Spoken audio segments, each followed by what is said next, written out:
Hello বন্ধুরা, আপনি কি জানেন জাপান 2050 সালে চলে গেছে? কারণ তারা বর্তমান বিশ্বের চেয়ে অনেক এগিয়ে চলেছে।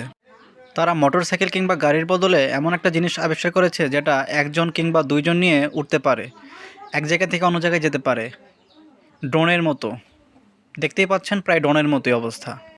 নাম্বার 2 হলো রেস রেকন। এটি হলো একটি ড্রোন প্রযুক্তি এবং কি এটা একজন মানুষকে নিয়ে আকাশে উঠতে পারে হেলিকপ্টারের মতো, এবং এটি হেলিকপ্টারের চেয়ে প্রায় 3 গুণ বেশি শক্তিশালী এবং দ্রুতগামী, যেটা এক জায়গা থেকে আপনার অন্য জায়গায় মাত্র কয়েক মিনিটের ব্যাপার নিয়ে যেতে পারবে।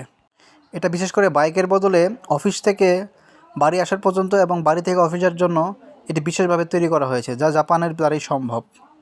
এরকম আরও নতুনত্ব ভিডিও পেতে আমাদের চ্যানেলের সাথে থাকুন এবং চ্যানেলটি সাবস্ক্রাইব করুন। ধন্যবাদ। হ্যালো বন্ধুরা, আপনি কি জানেন জাপান 2050 সালে চলে গেছে? কারণ তারা বর্তমান বিশ্বের চেয়ে অনেক এগিয়ে চলেছে। তারা মোটরসাইকেল কিংবা গাড়ির বদলে এমন একটা জিনিস আবিষ্কার করেছে যেটা একজন কিংবা দুইজন নিয়ে উঠতে পারে, এক জায়গা থেকে অন্য জায়গায় যেতে পারে, ড্রোনের মতো। দেখতেই পাচ্ছেন প্রায় ড্রোনের মতোই অবস্থা। নাম্বার 2 হলো রেস রেকন। এটি হলো একটি ড্রোন প্রযুক্তি এবং কি এটা একজন মানুষকে নিয়ে আকাশে উঠতে পারে হেলিকপ্টারের মতো, এবং এটি হেলিকপ্টারের চেয়ে প্রায় 3 গুণ বেশি শক্তিশালী এবং দ্রুতগামী, যেটা এক জায়গা থেকে আপনার অন্য জায়গায় মাত্র কয়েক মিনিটের ব্যাপার নিয়ে যেতে পারবে।